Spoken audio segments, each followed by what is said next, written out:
Hi friends, I'm back with the educational technology lecture further. So today we are going to see programmed instructions in detail.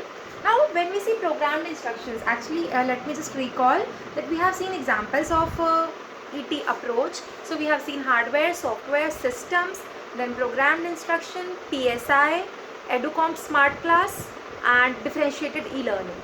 Okay, so we are going to deal with two of these things in detail. The first one is programmed instructions because it is very important. So programmed instructions,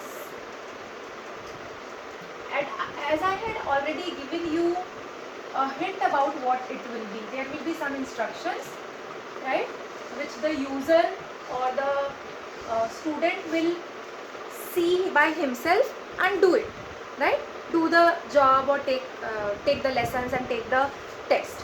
So programmed instruction जो है ये BF Skinner के द्वारा बनाया गया था. Okay, so this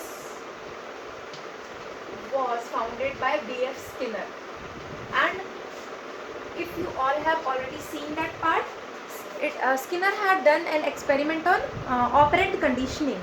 ठीक है, तो this is based on principle of operant conditioning. Principle of operant conditioning, ये क्वेश्चन आता है. operant conditioning. So जिनको नहीं पता है operant conditioning, for them I can just tell that in short. ठीक है, so operant conditioning क्या है? स्किनर ने एक एक्सपेरिमेंट किया था. उसमें उन्होंने एक बॉक्स के अंदर में एक रैट को रखा था, ठीक है, और यहाँ पे एक लीवर जैसा था. फाइन, एक लीवर था, एक ट्रे थी, मतलब एक ट्रे थी और एक लीवर था जिससे वो ट्रे नीचे हो सकती थी. अब चूहा उसके अंदर बंद था, उसको पता नहीं है कि उसको करना क्या है. ठीक है, तो चूहा कूद फांद कर रहा है, जो भी कर रहा है अंदर. फिर फाइनली एक दिन चूहे ने वो लिवर प्रेस किया. उसने लिवर प्रेस किया तो इस प्लेट में, इस ट्रे में उसके सामने खाना प्रेजेंट हुआ. ठीक है, उसके सामने खाना आया.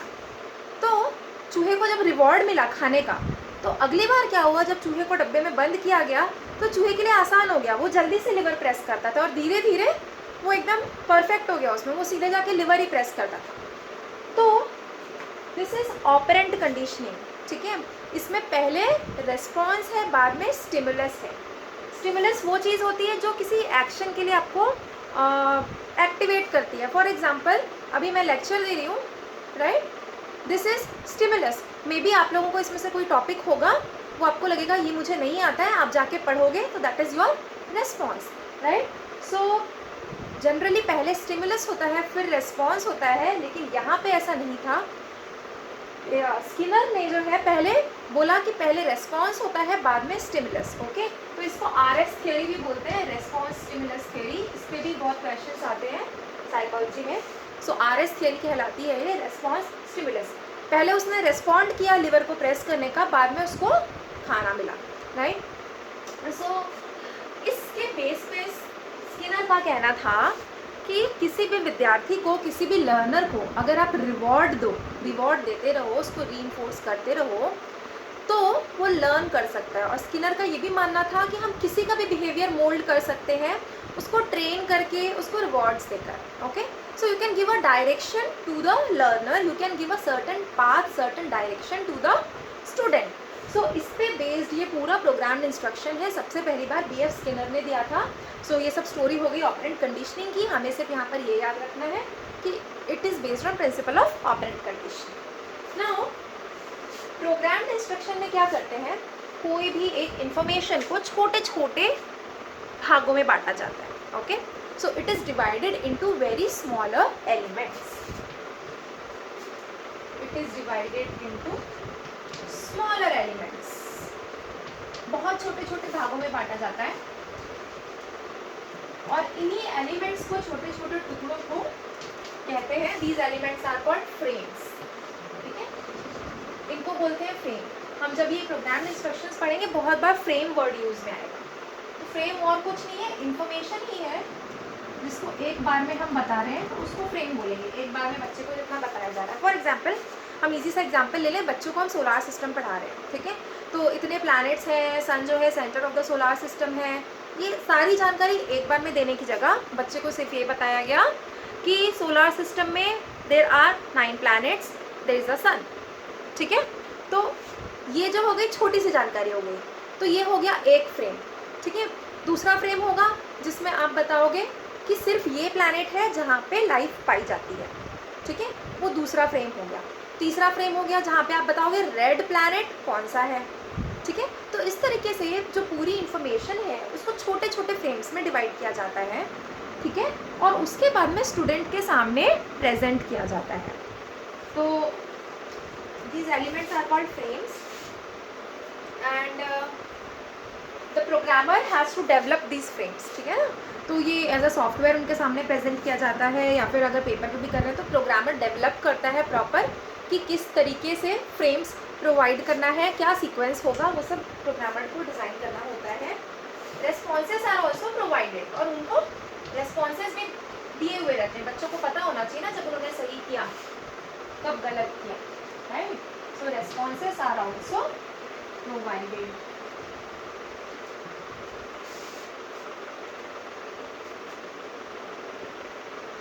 तो सबसे बड़ी बात इसमें यह है कि टीचर की ज़रूरत नहीं है, राइट। जब रैट वहाँ पे बंद था तो उसको कोई सिखा नहीं रहा था कि आप ये लिवर को प्रेस करो तो आपके सामने फूड वाला ट्रे आएगा।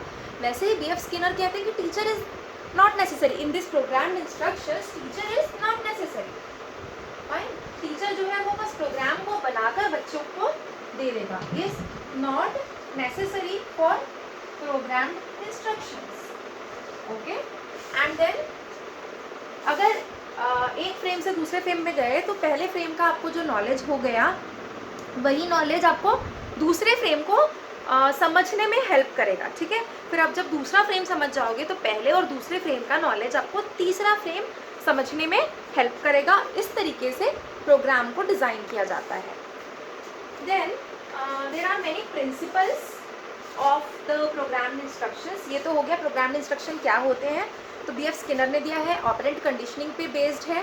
ठीक है, छोटे छोटे फ्रेम्स में डिवाइडेड होता है और रेस्पॉन्सेज भी प्रोवाइड किए जाते हैं और टीचर की ज़रूरत नहीं होती है। अब इसके प्रिंसिपल्स क्या हैं, किन सिद्धांतों पे ये आधारित है। तो सबसे पहला है कि learner should be active. Student को इसमें एक्टिव होना पड़ता है, राइट, क्योंकि हर एक स्टूडेंट जो है वो प्रोग्राम इंस्ट्रक्शन को फॉलो कर रहा है, वो उसको आंसर कर रहा है इंडिविजुअली, तो उसका एक्टिव होना ज़रूरी है।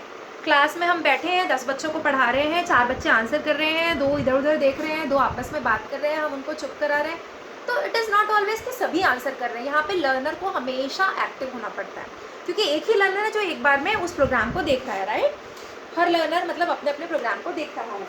सो लर्नर शुड बी एक्टिव। इसमें फीडबैक ऑन द स्पॉट मिल जाता है।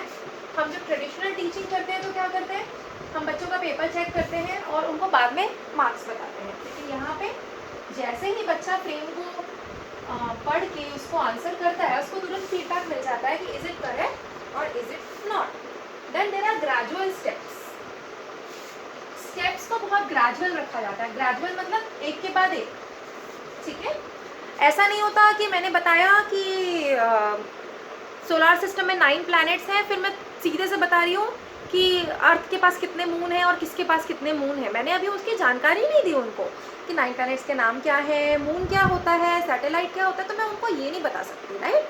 सो ये ग्रेजुअल स्टेप्स में होना चाहिए। जो बेसिक जानकारी वो पहले दी जाती है, उस पर सारी चीज़ों को बिल्ड किया जाता है।